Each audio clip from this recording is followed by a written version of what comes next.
Kaunti ya Nakuru wamegeuza punda kuwa nguzo ya maisha yao ya kila siku. Kutokana na uhaba wa maji, wanyama hao wamekuwa msaada mkubwa wa kuchota na kusafirisha maji hata kwa wakazi wanaoishi katika mlima wa Menengai Crater, ambako kupanda mlima huo ni changamoto kubwa. Zaidi ya hilo, punda wamegeuka kuwa kitega uchumi, hasa kwa vijana wanaojihusisha na biashara ya maji ili kujikimu kimaisha. Mike Chalo na taarifa hii.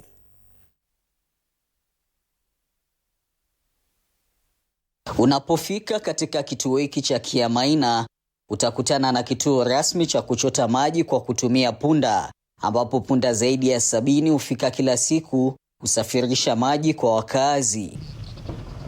Kwa muda mrefu, eneo la Kiamaina lililoko eneo bunge la Bahati limekumbwa na changamoto ya uhaba wa maji, hali inayowalazimu wakazi wengine kusafiri kwa umbali wa kilomita 5 kufuata bidhaa hii adimu. Nimetoka kujua kwa mlima na kukuja huku kuchota maji na tusaidia sana, na punda juu kwa mlima ni mbali, tuwezibeba na mgongo. Changamoto kubwa huwa zaidi kwa wakazi wanaoishi juu ya mlima Menengai, ambako hata kupanda bila mzigo ni kazi ngumu, sembuse ukiwa umebeba maji. Hali imewalazimu wakazi wengi kumiliki punda, wakisema kuwa maji ni uhai na bila punda uhai huo upatikani. Kuchota maji na punda sijaanza saa hii. Ni kitambo. Hata ndio imenilea.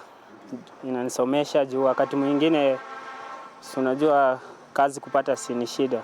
So unachukua hiyo pesa, kuna mtu ana punda na anataka maji, anakaa kwa ploti, si unampelekea hiyo maji.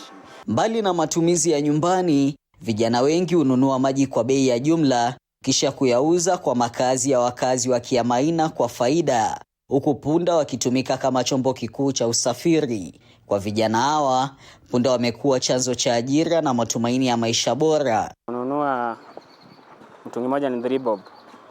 Ukiuza mtungi moja unauza 20. Ukianzia asubuhi mpaka jioni unaweza kuta kwa hiyo siku umetengeneza 500. Sasa hivyo itaenda hivyo kila siku zifanani. So utaini hiyo kidogo hivyo. Mimi ni mchotaji maji na punda. Na hiyo punda imenisaidia sana kwa sababu nikikuja nikichota maji inanisaidia kwangu maji, nafuria watoto wangu maji, nasomesha watoto nayo, inanifeed, yani iko na faida sana kwangu. Baadhi ya wakazi pia hukodisha punda wao kwa vijana wanaofanya kazi ya kusafirisha maji siku nzima, na mwisho wa siku wamiliki hupata kipato kutokana na huduma hiyo. Niko na punda wawili. Punda wangu anabebaga maji na hizi magari za punda. Nimeajiri kijana. Kijana mtu anamlipaga na trip. Per trip unampea labda 50 ama 60 according to depending na venye ameuza maji. Pesa yenye yote natumia kutoka kwa punda. Nasomesha watoto through that donkey. Na inanifurahisha sana nikiona, hata natamani kama ningekuwa na jingine hakuna mkokoteni ningeunda ikuwe ikibeba dramu ine, ili wakati kuna kazi mingi na mimi naweza kupata mapato zaidi.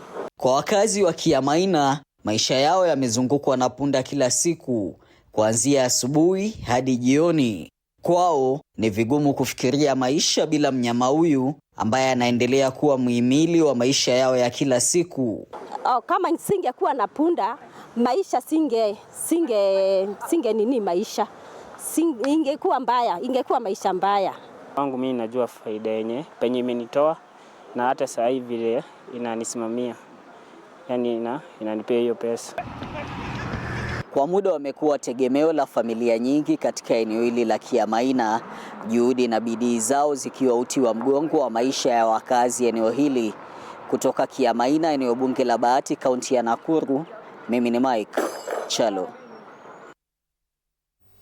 Shukrani sana Mike Chalo kwa